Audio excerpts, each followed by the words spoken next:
This episode of the Royal Insider is brought to you by Covenant Health. Covenant Health, the official sports medicine partner of Johnson University Athletics. What does strength in numbers mean to you?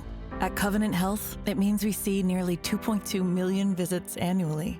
It means our 13,000 dedicated experts are all working together for a common goal. With over 150 locations throughout East Tennessee, you'll always find an open door to care, because we are committed to being the first, best, and strongest choice for the one number who matters most. You. Covenant Health.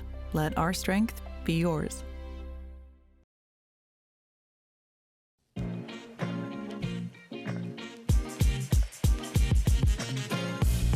Welcome back, Royals fans, to the Royal Insider, the official Johnson Royals podcast, second edition. I am your host and Johnson University Athletic Director Brandon Perry, and we have a great show for you today.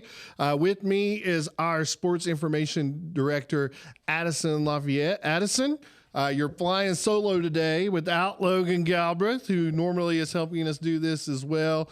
Logan is at a wedding today. Yeah. I think it is his second wedding of the weekend, if I'm not mistaken. You guys are at that age where weddings are just always happening. Yep. But here's the thing. I was totally thrown by this. Logan and I talked.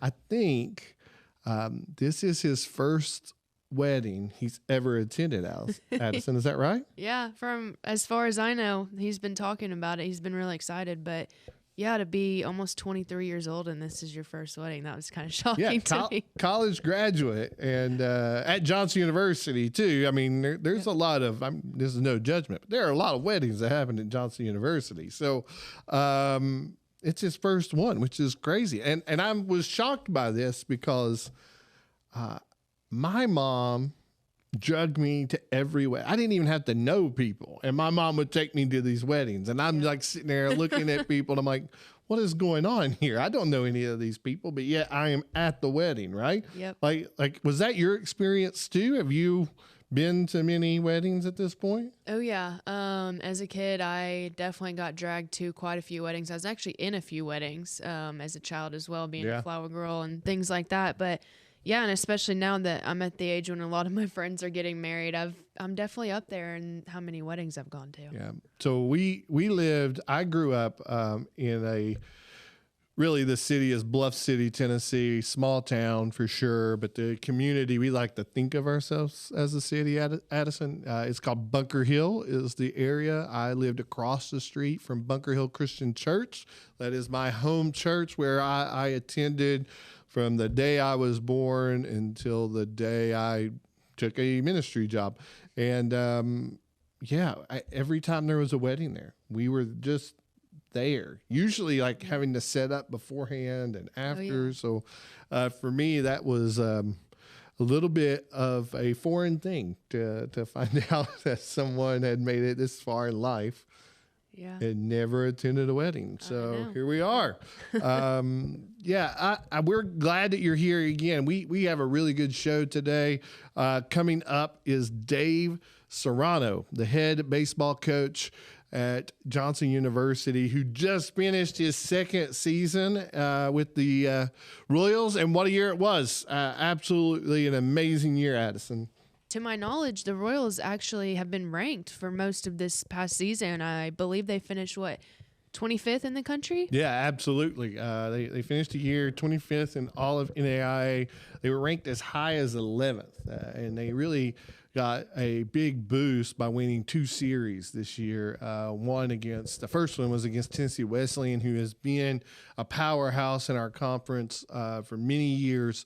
And then they also won a series against Reinhardt. 2 huge series for them that really boosted them and put them on the national stage. And it was incredible because this is the first team to ever be officially ranked in the NAIA poll. Now, we've had some teams get some votes. This past year, a couple of times we thought our men's basketball team was going to be ranked. Our women's team got some votes, and so did our softball team got votes as well. But the baseball program, it is the first time they have ever been ranked, and the first time any program has been ranked. And it's pretty incredible because this is Dave's second year.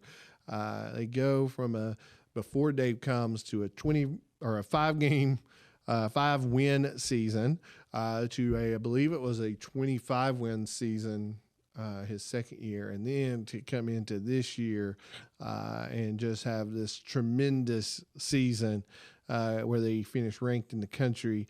Had a incredible berth. Now they got a bad draw, just to be honest about it. Louisiana Shreveport was not an easy place to go play. If you have watched anything on,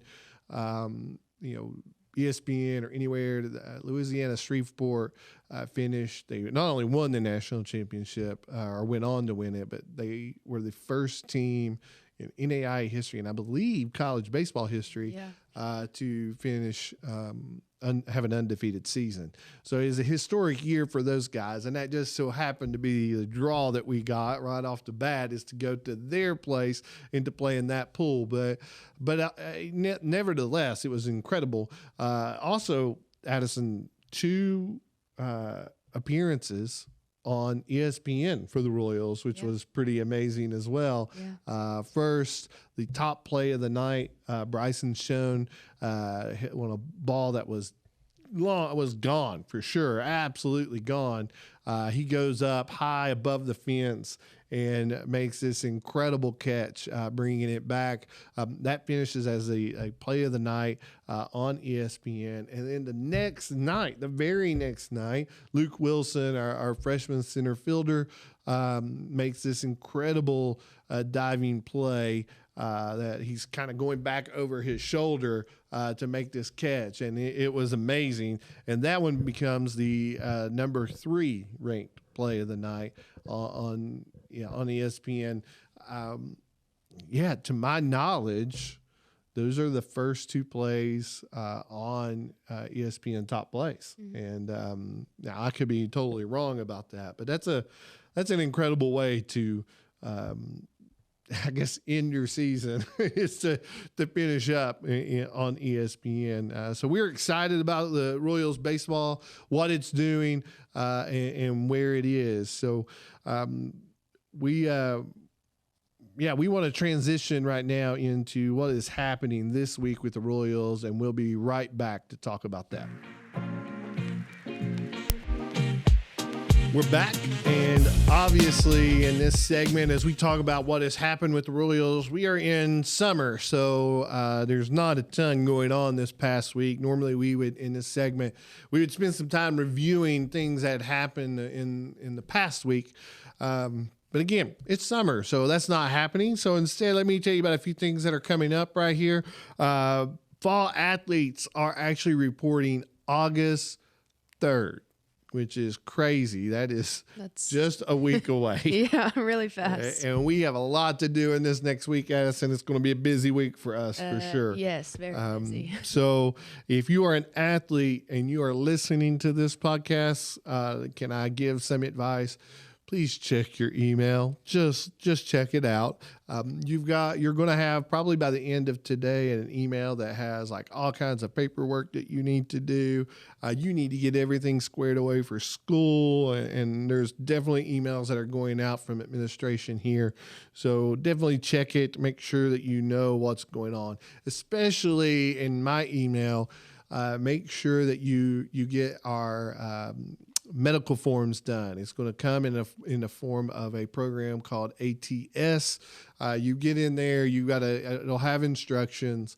You got to click through a handful of things, and we need forms. We need health insurance cards. All of that good stuff needs to get done this week. So, also, we will be starting a preview of our fall sports actually on August 18th.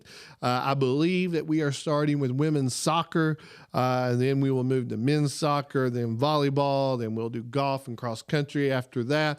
And what we're doing during this preview time is we're sitting down with coaches. We're going to have conversations about a little bit about their past season, but then we will look forward to the upcoming season as well. And we've got we'll be doing some player spotlights where we bring different players on and let you hear from them as well. Yeah, also, on August 18th, we have our very first golf tournament that we are hosting and putting on at Ruggles Ferry Golf Course over in Strawberry Plains. So I don't know about you, but I'm really excited about that. I think a lot of people that I've talked to are really excited as well. Yeah, August 18th, the very first Royals Classic golf tournament, which we are excited about. Now, this tournament it's a fundraiser.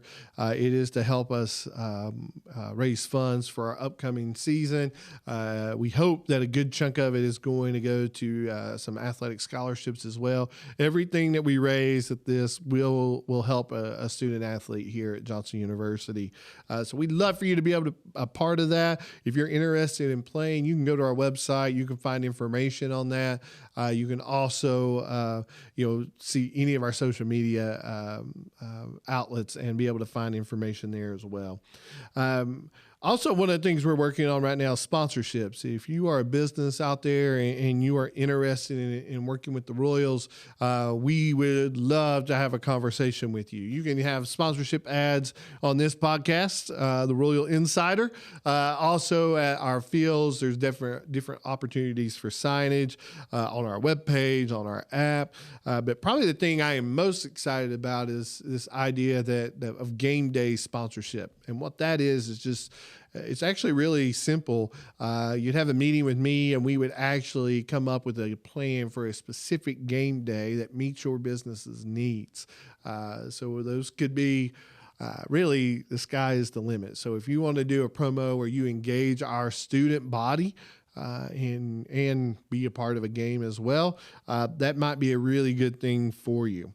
Last but not least, we have a huge announcement coming up next week that we are going to make on this podcast. So you definitely don't want to miss the third edition of the Royal Insider, and make sure that you hear some of the big news that is happening next week.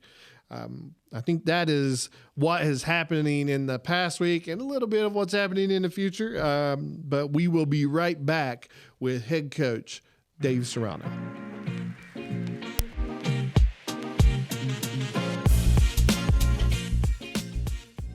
Everywhere you look, you can find unexpected things that make you smile. Little reminders to care for your heart. At Covenant Health, we bring more heart to more places. That means more locations, advanced treatments, and expert physicians. Because we know your heart beats for more than just you. It beats for the people, moments, and dreams that matter most. More heart in more places for you.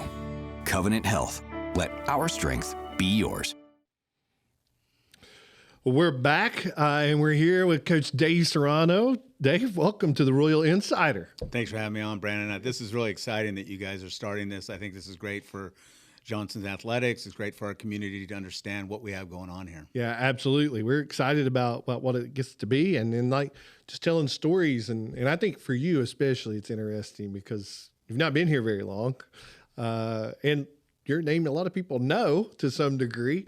So being able to tell a little bit of this backstory seems exciting to me. So, but so far, how's summer going? What does summer even look like for you right now? Well, as I'm speaking to a former coach himself. Right. Summer, a lot of people always think after our season's over, it's, you got some time off. It's actually the exact opposite. I think summer is the most, because it's not scripted out what you do in the summer.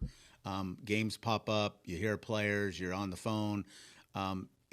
For me, I have realized since I've come back to Johnson, the passion that I still have to recruit. Yeah. It's the competitive edge in me that I know I'm going to lose some battles, but I love talking to families and players about what we can do for them at this university. So it's a fun time for me. It's a busy time. Right. I've been recruiting a lot, and my staff's been recruiting a lot because we're trying to put together a product here.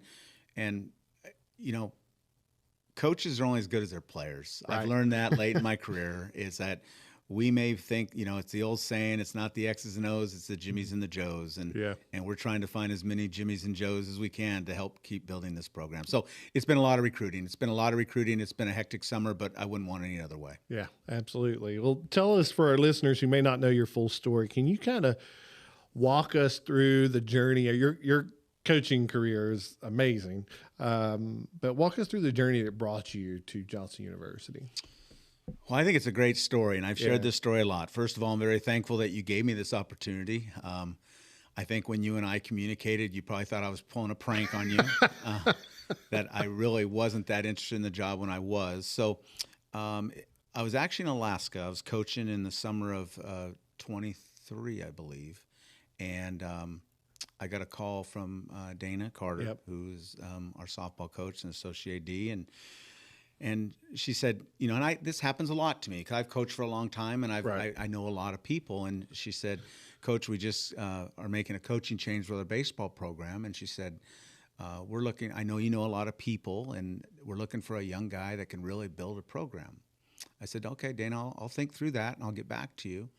I hung up the phone, and I think I called her back in a minute. And I said, Dana, let me reemphasize a question. I said, you said a young guy that can build a program. I said, what about an older guy that is willing to build a program? She goes, well, who are you talking about? I said, myself.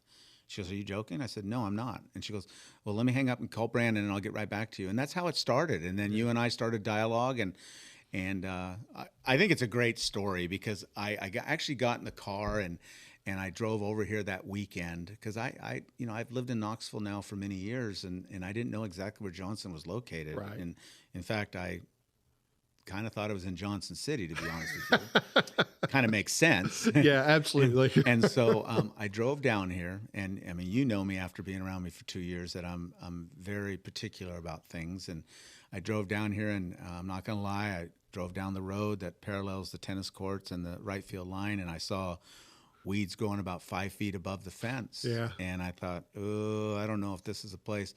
But I took a bigger scope into it, and I drove around, and obviously this Graham Center wasn't open, so I couldn't get in.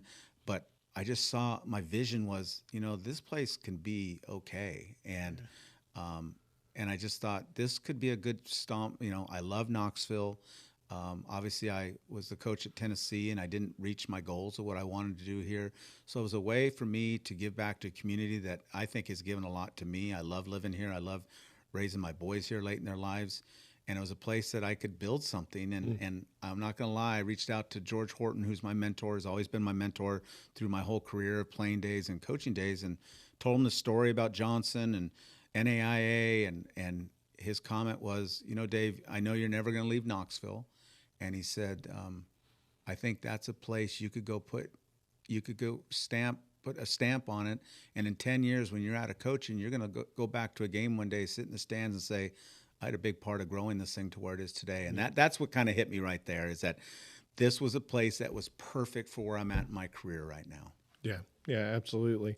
It was interesting. I think having that talk, I remember very clearly Dana reaching out and saying, hey, Dave Serrano, might be interested. I was like, no, there's no way.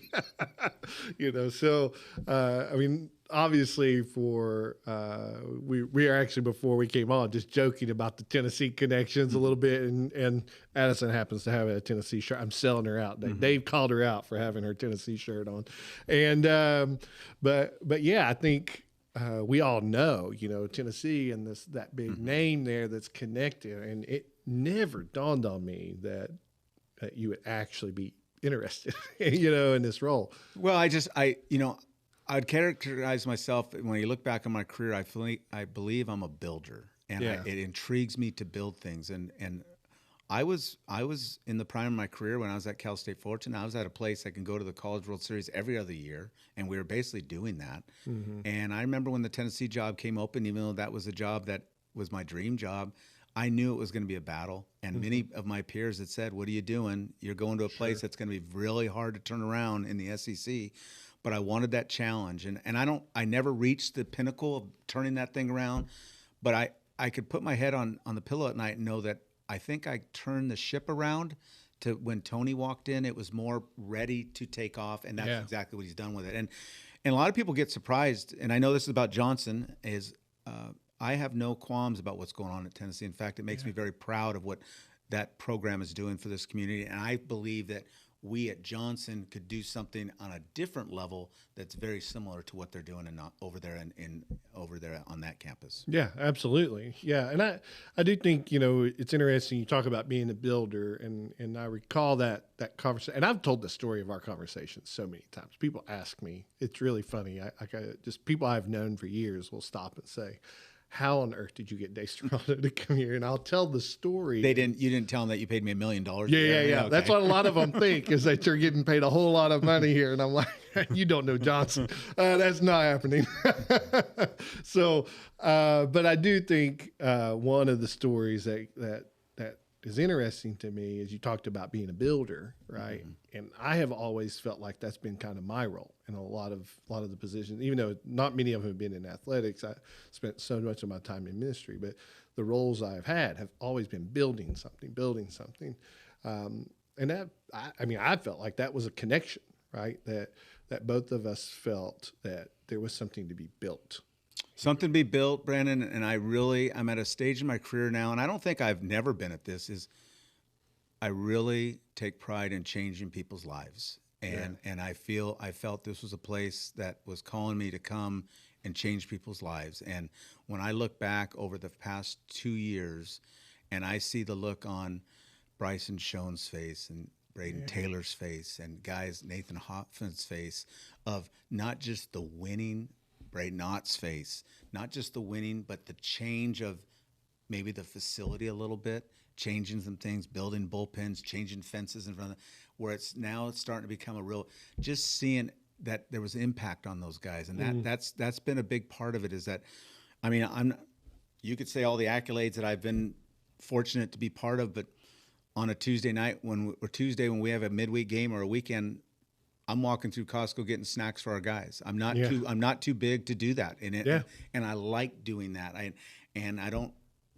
publicly brag about that to my team. I just do it. And that's, I think Johnson and other programs I've been in, unlike Tennessee, I've always been that hungry guy that wants to do more with less. Mm-hmm. And that's what I think intrigues me so much about this, is that, you brought it up. We don't have a lot. We can complain. But you know what? We have a baseball field. We have fences. We have bases. If we recruit the right players and we develop guys, we can have a good baseball program. Yeah, which I think is the beauty of our division. NAIA is like that across the board, right? Mm-hmm. You can get into Division I athletics, and there's a lot going on there, especially right now, with NIL and all the stuff that has kind of come into it, all the money that is part of what Division I is.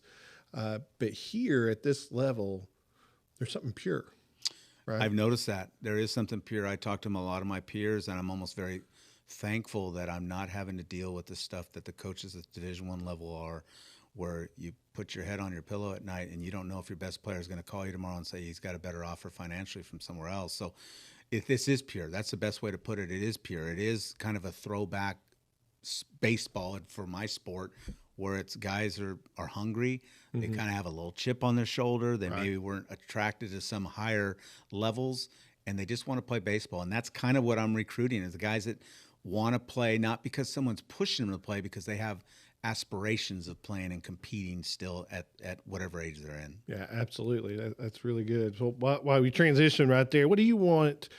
You've been here in year 2 now, just completed year 2.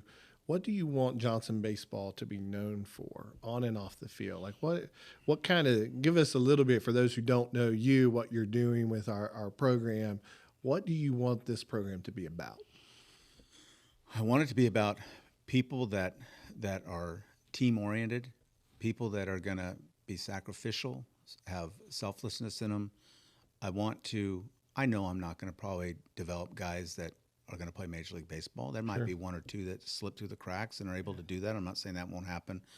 But I'm looking to build character in young men to make them successful in life. And ultimately, that's the ultimate prize. Yeah. We could all set our goals of playing in the major leagues, but if you're not a success as a father, or you're not successful as a husband, if you're not successful in the business or career you go into, then you really have nothing. And that's through the trials and tribulations of baseball. And that's why I believe baseball is such a unique sport compared to others, is that you don't know why certain things happen in that game. And it's the same thing in life. There's things you could be having a great day, then all of a sudden something happens, you get a phone call. Very similar in baseball. You know, you could be having the worst day and get the game-winning hit, and everyone's dogpiling at the end of the game. So the beauty of this game, and I want our guys to learn from it through all the adversity they go through, that they could still be a great student on campus. They could still be have great character off the field. And that ultimately, more than going 0 for 3 or striking out 10 times or striking the team, is ultimately what my goal is now.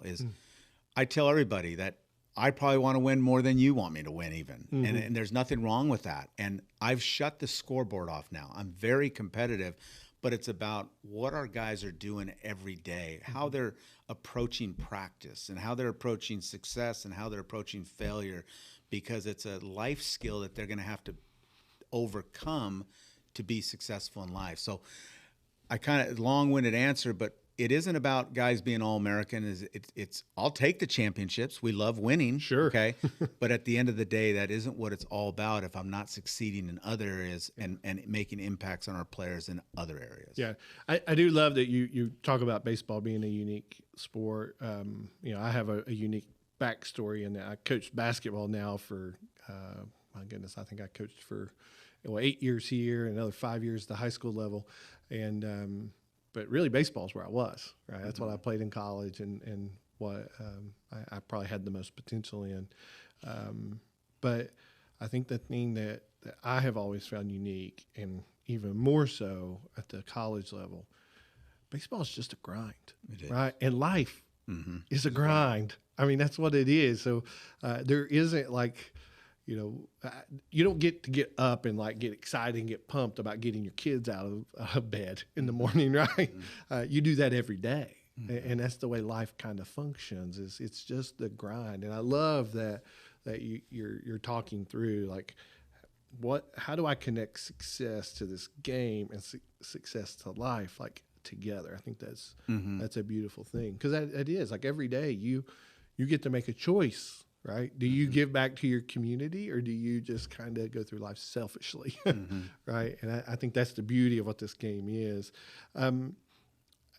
I think, you know, we're going to get into talking about your team's success this year. But I also have been super impressed because you've made those connections with your guys. Talk to us a little bit about some of the successes you've seen that aren't on the field. You know, I know, obviously I see grades, right? And I've seen all that. I think it would be interesting for people to know, like, how is that kind of taking shape? If that makes sense. This is not on my list of questions. No, I think there's a lot of different stories, and like I said, there's, you know, I'm going to go back a little bit in my career. I wasn't a great player. I had one great year of my career, and it propelled me to a great university, which probably propelled me into coaching and to be able to be where I'm at today. So I don't thrive on the superstars. I thrive on the guys that are the contributors, the team guys. Right. You know, Braden Knott, a young man who was here for 4 years, didn't get what he wanted out of his last year of college baseball, okay?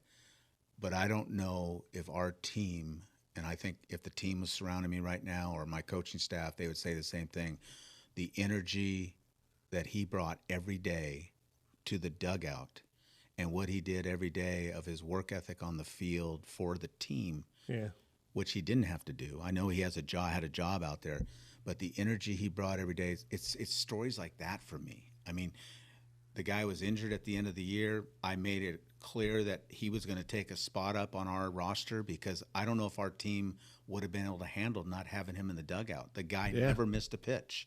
He never missed a pitch. There was something always being said constructively, on every pitch. So it's stories like that for me that it isn't all about the 3-hole hitter or the most valuable pitcher or the MVP.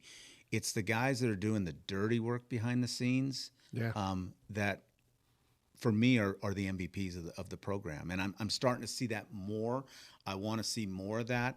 I think this team, this past team, I could have had a lot of qualms about certain things. But I'll tell you what, Brandon, as you know, we have to do a lot of work on our field. We have water issues out there with rain. Absolutely. And to a man, I don't think there was a guy that didn't pour his heart into when we had to get the field ready. They got the field ready, and they weren't getting paid for it. They were doing it out of the kindness of they wanted to get that field ready. And it's stories like that where there's selflessness that's going on that I'm seeing. Now, can it be better? It can continue to get better, and it will continue to get better. Right. Because I want our guys to feel fortunate to be here and not feel that the school's fortunate that they're here. Yeah. And I think that's important as we move forward as a program. Yeah. I mean, I think that's how you build pride, right? In an institution, in a program, that's huge. So let's talk about this past season a little bit. Johnson finished ranked 25th in the country in NAIA. You peaked out at one point. You were 11th in the country after huge wins. You take a series from Tennessee Wesleyan. You take a series from Reinhardt, which are top-tier programs, not just in the AAC, but in the country. So what clicked for you all this year? I think really you go back to that Tennessee Wesleyan series, which happened first, and there was something that was just different at that point, at least from my vantage point. What do you think that was? I'm going to go backwards before I go forward and answer that question. If you had asked me where we were at as a team in November, I probably wouldn't have answered this the same because we were a team that was splitting at the seams. There was some unseen drama that was going on, like typical from 18 to 22-year-olds. We had a lot of returners that were noticing that the class that had come in was a talented group, so there was going to kind of be some class distinctions. There was some drama, and it wasn't negative. It was splitting our team up. And I don't think as a staff, and we've talked about this, we kind of do it where we separate our team. We have different dugouts, pitchers on one side, position. So we kind of included this of the team was a little separate. And then we got on a plane on January the 5th to the Dominican Republic, and it changed everything. We had to do hard things. The travel was fabulous, but the travel was hard. We got to see people in another country that didn't have it nearly as fortunate as we did, and they had a smile on their face. We got to take cold showers every day. There was no warm water. There was nothing that I've ever done in my career that would have brought a team more close together than that trip. We were around each other 24/7 for 7 days. We experienced things that none of us have ever experienced. And as an older gentleman as myself, it changed my life. And I've been fortunate to be part of a lot of special things. Sure. It changed my life. And so when you drop it down to that 18 to 22, 23-year-old that's going over the first time where you're bright-eyed when you get off the plane, I'm in the Dominican Republic, and I'm not sure how safe I am here. And to realize that we're in a safe place and we made an impact on people over there, it changed everything. And I had many players on our team say, I don't know if we would have had the kind of year we would have had if we wouldn't have experienced that, because it propelled us through all the hard things we were going to. And as a former coach, you know that it's never going to be rosy. You're going to hit bumps in the road. Sure. And when we hit those bumps, we resorted back to the tough times that we saw over there and what we had to go through over there to come out on the other end. So I could say coaching. I mean, obviously we had good players.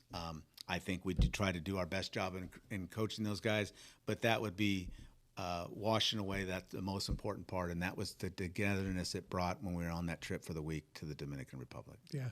Well, that's really interesting that you brought that up. Again, this is not in our script, but I think now I suggested that we started doing trips like this. It's probably been 5 years ago, maybe 6, where we started talking about this. And it's taken that long to kind of get to that point. And we've been very fortunate either to have players with volleyball has been on some trips. Our women's soccer team has been to Aruba, and they're about to go to Aruba again. And we've had players who have made some impact. We've had donors who have made, and we're not going to name names here, none of them that would want us to name names, but I do want to recognize that has been part of it. And, but I don't know that people understood that kind of impact. I felt like I did because I experienced it in youth ministry, and taking kids on all kinds of trips, whether it be into India or Mexico or even in the States. But I think I think that it's just seeing you're out of your context, right? Mm-hmm. Like you're out of your context and you're seeing other people who aren't living the same way. We just take things for granted. And I think you hit on it's. I'm going to say it, out of your comfort zone. Yeah. And I think there was 35 of us on that trip, and we were all out of our comfort zone and realized, and you know what? We're okay. Yeah. And look, being out of our comfort zone is a lot better than what we're seeing every single day. Yeah.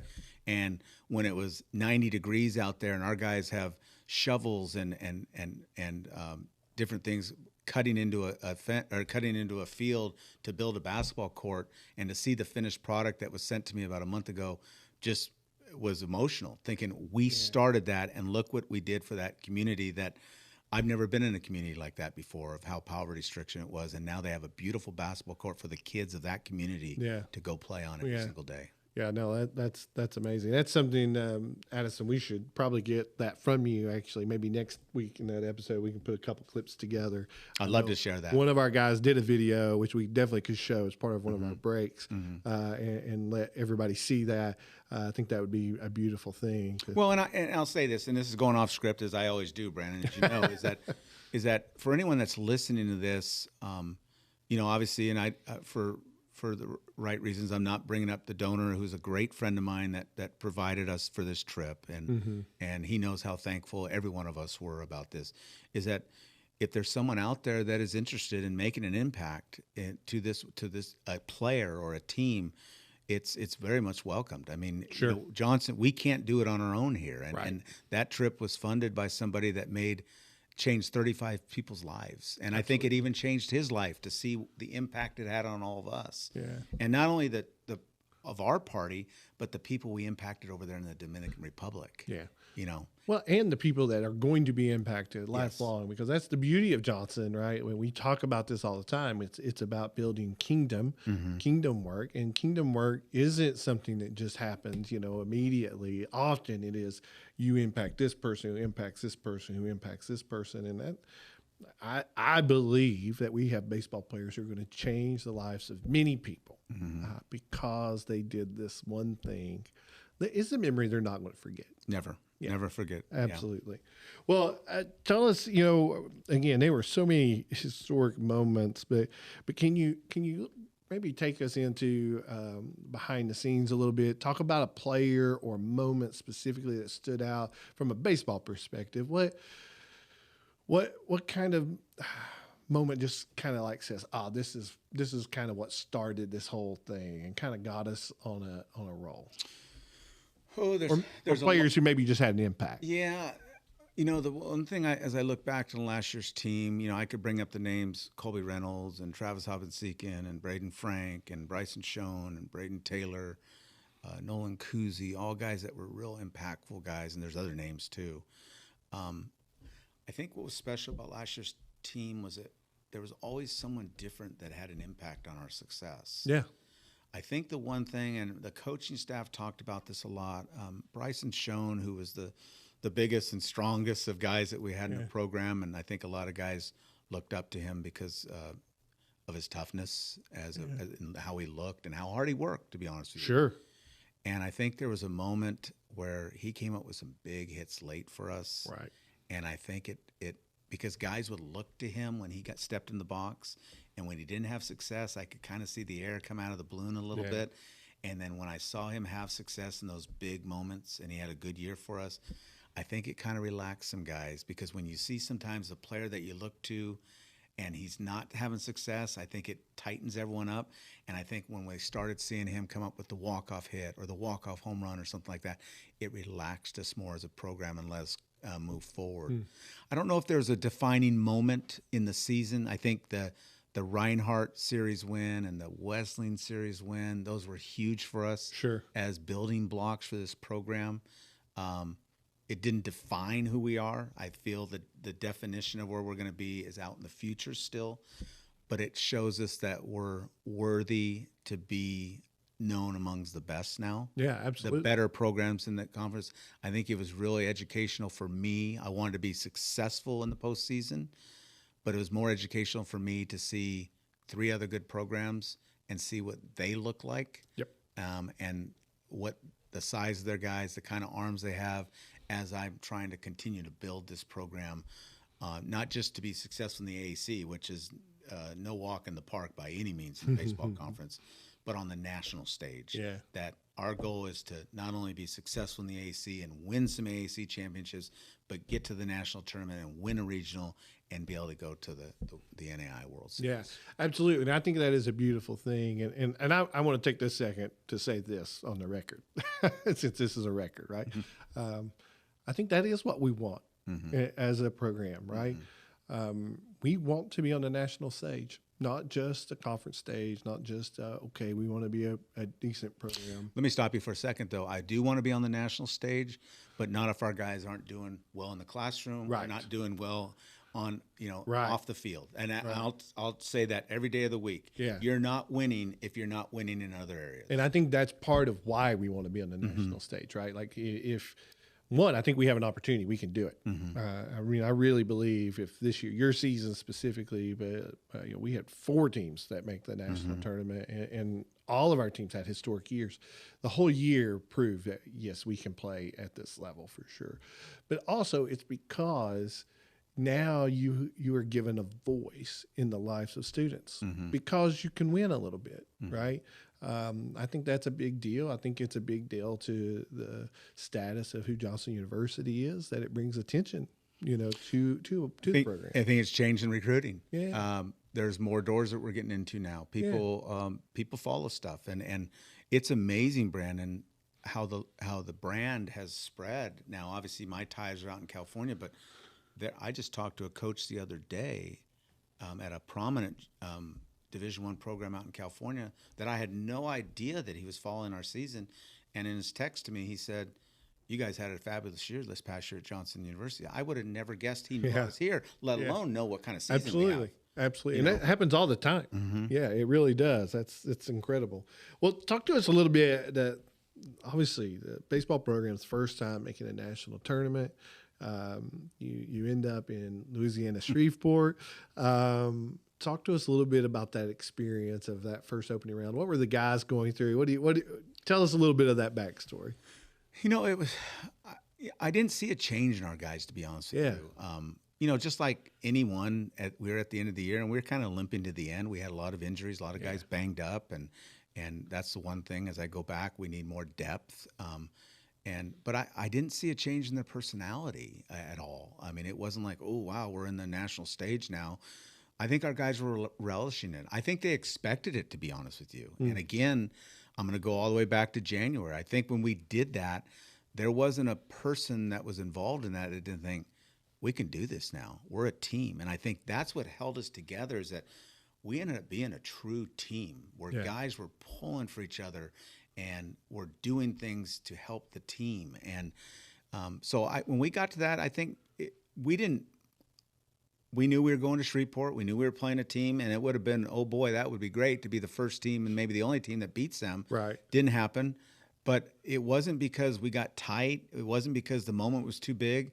It just, at the end of the day, I don't think we were good enough at the end. And it's something that my staff and I will have to go back to the drawing board and how do we prepare to be better? I would guess that we go to the national tournament the next 10 years and we'll never play a team that's undefeated at that stage again. Yeah. So the odds are in our favor that we're not going to play a team that was that good. But we got beat by a better team. We got beat by a better team, and we'll recover from that. But I was proud of the guys. I thought they handled it extremely well. It was long travel.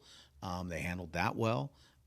There was some resiliency of just, the fact that we traveled, but we didn't get off the bus and tired. They had energy, and we came out and played game 1 well, and then we ended up, slipping up in the deal. But there's nothing I could look back and be disappointed about what happened last year from the standpoint of what our guys did, not only on the field, but off the field too. Yeah, and not only that, to be able to make ESPN while you're there as well. Tell me a little bit about that reaction from the guys.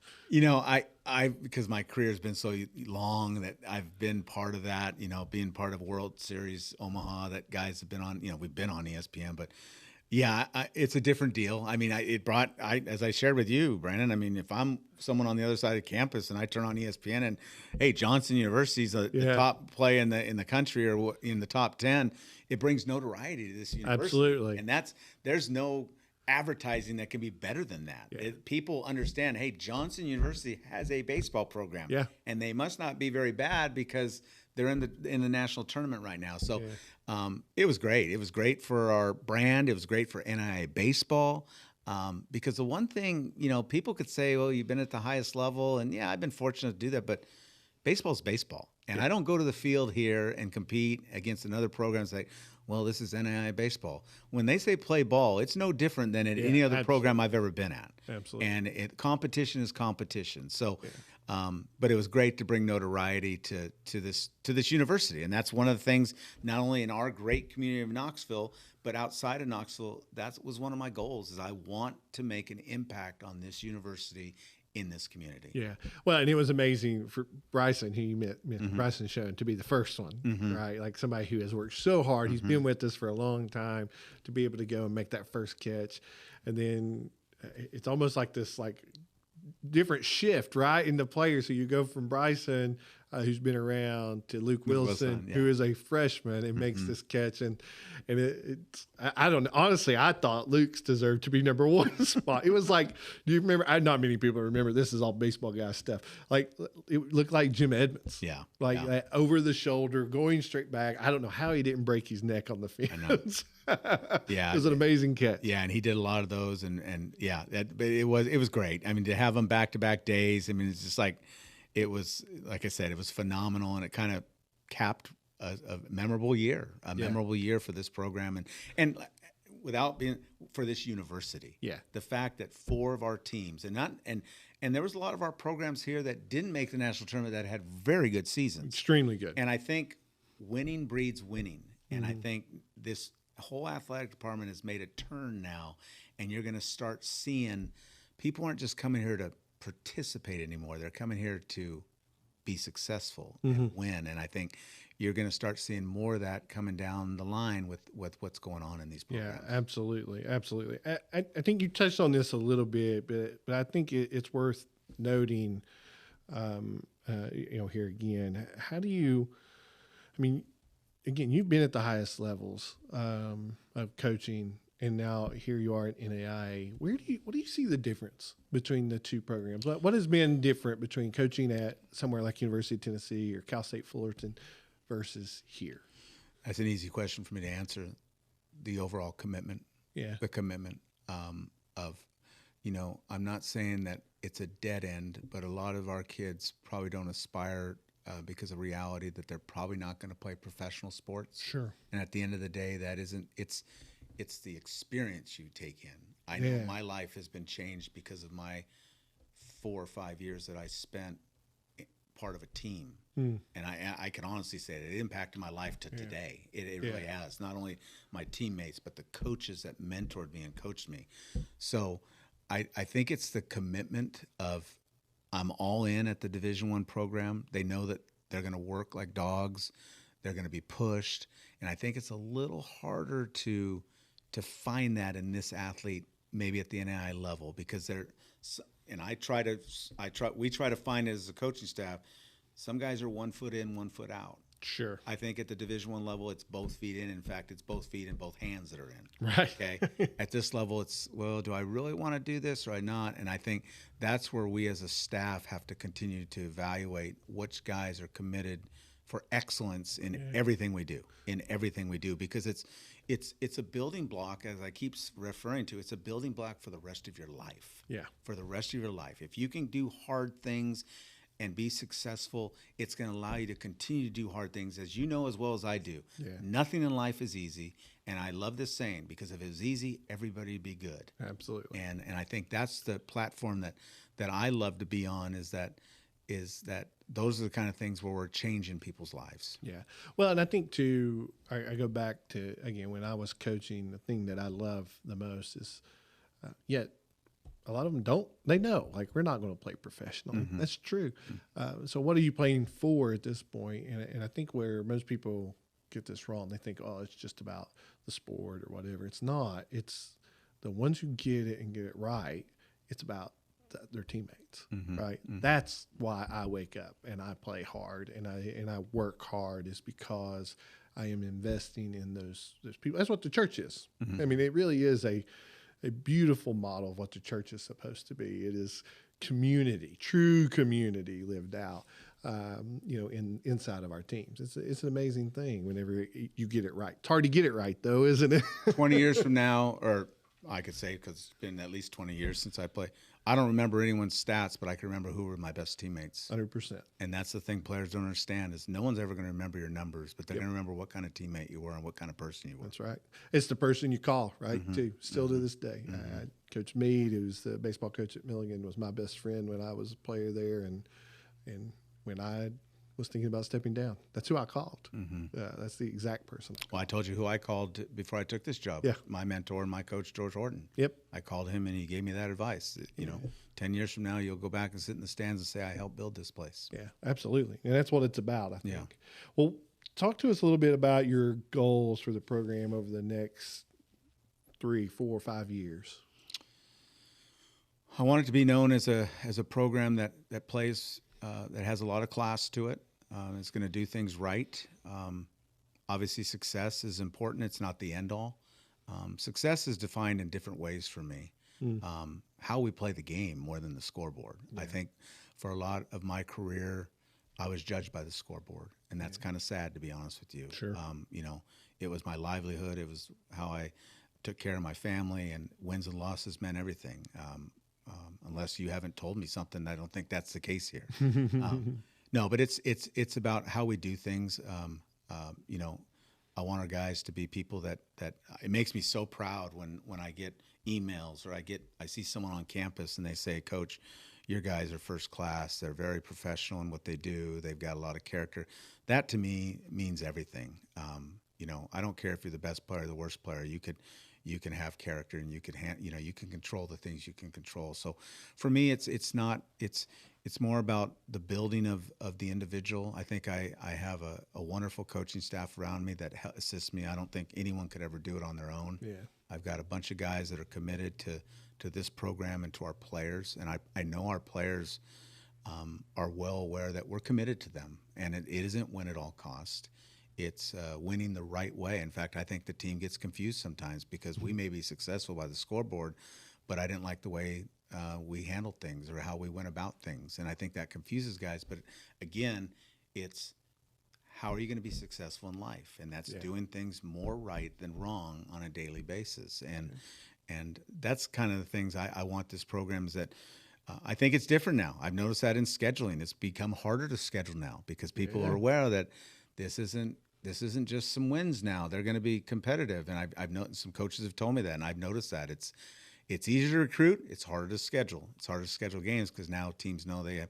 So I'm already starting to see a little bit of a change. I don't know what I see 3 or 4, 5 years down the line. I just want continued growth in this program. There's not an end result I want. It'd be very shallow for me to say a national championship. If that happens, then wonderful.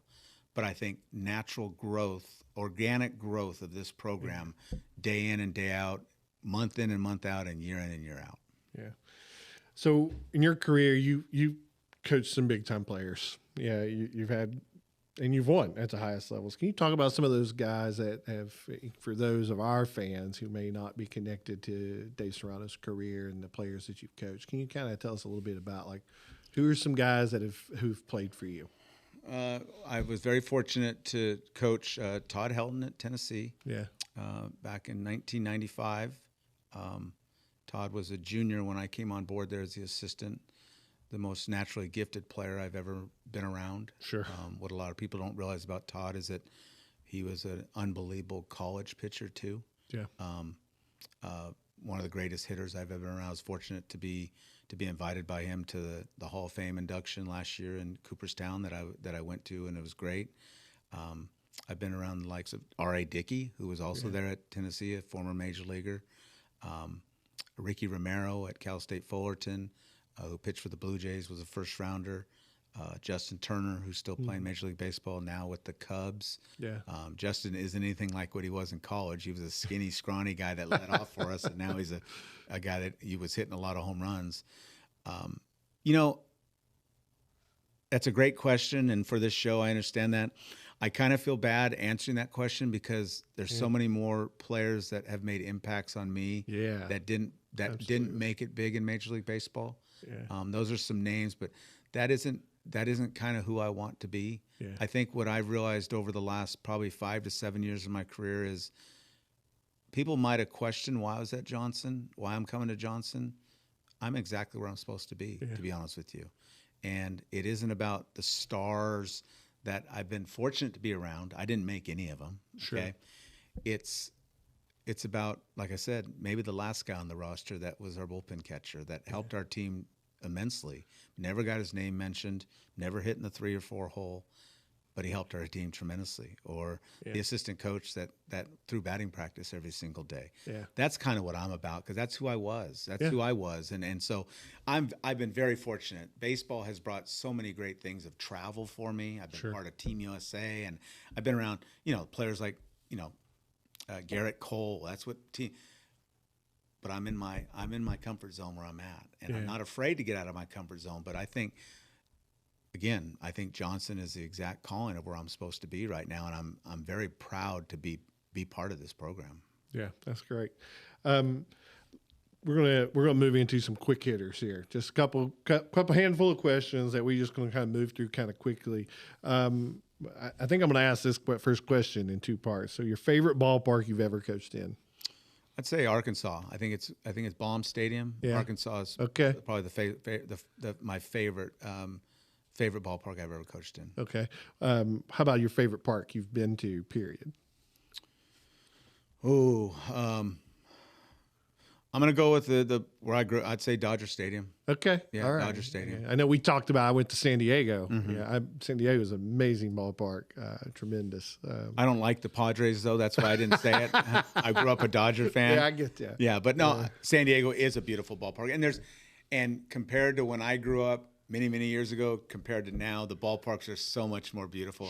Like I think a silent one is Pittsburgh Stadium. Yeah. Pittsburgh's a beautiful ballpark too. But I'm going to stick with my roots and probably Dodger Stadium because there's so much mystique to it. And the history. Yeah, the history. Yeah, Fenway's still my favorite park I've ever been to. And it's because of the history. Yeah. That's awesome.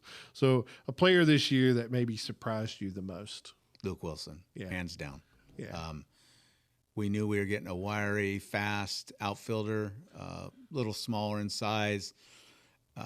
To see the kind of season he had, where there was a part of the season where I didn't even bring his name up earlier, where he basically was carrying us. I mean, there was a stretch where he was carrying us, and just a dynamic player that plays with a chip on his shoulder, and for all the right reasons. And we're excited to have him back.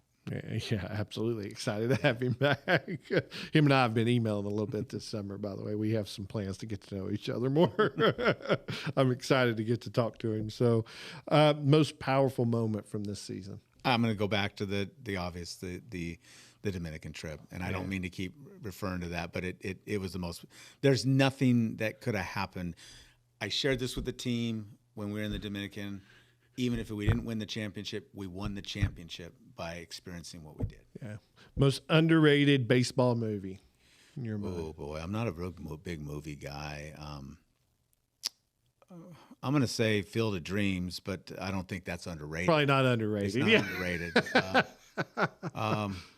I don't know. You got me on that one. Yeah. Man. Yeah, I get that. There's a lot of baseball movies. Yeah. That's left over from Dana's because she didn't know a softball movie. Neither of us could even come up with a softball movie. So. Well, what's the one with the women? It's not softball. It's not softball. It's women's baseball. Yeah, absolutely. So, what is your go-to game day meal? Do you have a go-to? I don't know. I probably look like I have a lot of go-tos, but even got a laugh out of Addison on that one. I'm going to say Chick-fil-A because it's easy. It's up the road. I'm going to say Chick-fil-A. We should probably get an advertisement deal out of that. Absolutely. Chick-fil-A up there on Chapman Highway. Absolutely. So one word that describes this past team, this year's team. Relentless. Yeah. A coach that you aspire to be like. Well, I try to be myself. I think we fall into traps, whether we're a player or a coach, to try to be something we're not. I think the guy that I give a lot of credit for, of characteristics, how you treat people, being on top of things, no stone uncovered is George Horton, who I played for and I coached with and propelled my career to what it is today, to where I've gotten to. He's helped me in every step of the way, and still a dear friend of mine. We still talk all the time. I lean on him for advice. I guess if I could be him, I'd feel like I've had a lot of success in my career, because he did a lot of things right. But most importantly, is he impacted a lot of people because he cared about people a lot, and he did a lot of things for people and went out of his way to do things for people. And I every day am trying to do that myself. Yeah, that's good. Favorite thing to do in the off season? Travel. Yeah. I like to travel. I like to get away from the phone and the constant emails and just I have a tough time turning my brain off. Yeah. I really do. You got a go-to place? Go to Europe a lot. This December, I'm going to take the family, the boys, and everyone. Probably going to go somewhere Caribbean, just to go get some time away from them. We've all going in different directions. Obviously, I get to coach with Kyle. Parker's over at Tennessee, but we don't. Our schedules are busy. I get to see Kyle every day, but not in a real family way. And so I'm going to do something where we could all get together before Christmas and just get away. I'll ask you two more questions. First and foremost, what advice would you give to, I originally wrote this as young coaches, but I think I'm going to change it here, players who are aspiring to play at the college level? As hard as you feel like you're working, when you get to college, you're going to realize you're hardly working. I say this on the recruiting side all the time. I'm fortunate enough that I get to speak to a lot of different groups of parents that have aspiring kids from high school to college, and I'm not wrong by saying this, is that the biggest jump they will ever make in their life, of their career, is from high school baseball to any level of college baseball. It's a bigger jump than even going from NAIA, Division III, Division II, Division I, junior college to minor league baseball. It's the biggest jump you're ever going to make, and obviously, I think strength, endurance, physicality. Yeah. That's the biggest thing I see nowadays, is that when kids come from high school, they're playing against men now at every level. Okay. And it's the physicality. And like I said, you may think you're working hard in high school, but when you see how guys work, you're hardly working. You just don't realize how strong kids can get when they devote themselves to it every day. And don't get me wrong, the strength helps. You still got to have skill. Yeah. Okay? I think some guys think if I hang out in the weight room 20 hours a day, I'm going to become a good baseball player, a good athlete. No, you still got to have the skill set, but it's the work ethic. It's the work ethic of daily, of showing up. As you said, you don't want to get up every day and get your kids ready for bed. Well, you may not want to get out of bed and get to the weight room or get to practice, but you have to do it if you want to be successful. Yeah, 100%. We got fans, people who are interested in Johnson Athletics for sure. Who are watching this right now? What advice, what message would you want to give to any kind of fan, faculty, alumni that is looking to support Johnson baseball or just Johnson Athletics? Well, I think I could say that pretty easily. What I've realized over 2 years is that there's good people everywhere. Don't get me wrong. Yeah. There's a lot of good people on this campus. A lot of people that have the right thoughts about many things in this life. There's a lot of good people and athletes here. I think our staff is fabulous here. I love the camaraderie that you have built here within our coaching staff. We could use any help that anyone can give us. Sure. And I mean that. It doesn't go to you. It doesn't come to me. It goes to the players. It goes to the athletes, and it impacts them. And I've been fortunate enough to have people that have helped our baseball program, or I could have never gotten it off the ground like we have, okay? In regards to having better baseballs to hit every day and play catch with, machines to be able to hit off of. Absolutely. Fence work that's done on our field, building up bullpens. That wasn't just done. You try to do everything you can to help me, but there's a limit. Yeah. And the impact that it has on so many lives, the money that has come into our program already didn't impact last year's team or the year before. It's going to impact teams for the next 5 to 10 years. Absolutely, yes. And so there's a lot of good people here. You will not be disappointed helping, because your money or your support, either or, is going to something that's building to be great. Yeah, absolutely. And it's great ball to watch. Mm-hmm. It doesn't matter what sport it is. But, but I think you mentioned this, the AAC baseball is unbelievably good. Brandon, I go around telling people, because they understand out in this part of the country, it's the SEC of NAIA baseball. Yeah. And I'm going to tell you what, as good a job as you did of trying to lure me here, if it wasn't for the fact that people told me you're going to be in the best conference in NAIA baseball, I might have had a second thoughts about coming here. I love the competition, and it's something to build for. We could have been in a bad conference and started winning. No, I want to be in the best conference and continue to build this program. Yeah, absolutely. Dave, thank you for being here with us. Pleasure. We'll be right back.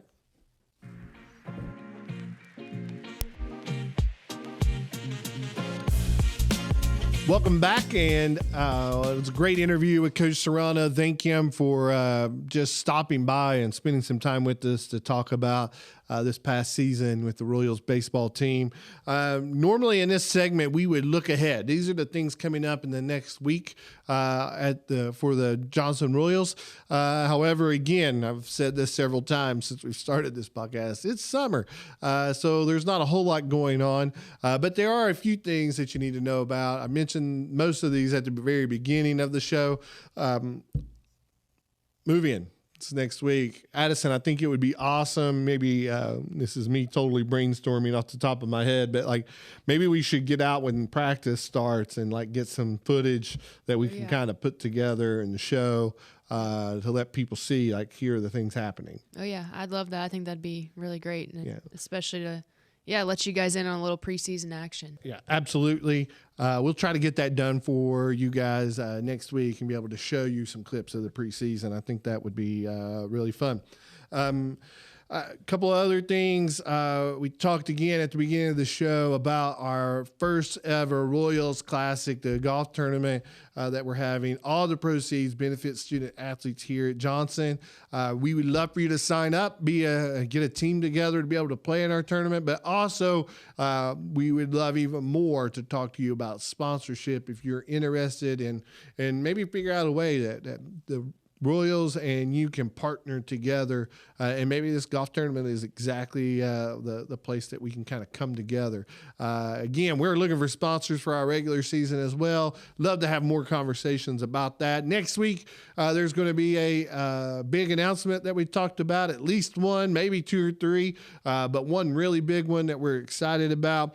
And then also we will have Coach Logan Sharp here to talk about his run to the national tournament. It's going to be interesting because Coach Sharp actually replaced me as the men's basketball coach. So you're getting two basketball coaches talking hoops next week, and we are excited about that. So until next time, Royals fans, we'd love to have you back here again next week, and we'll see you then.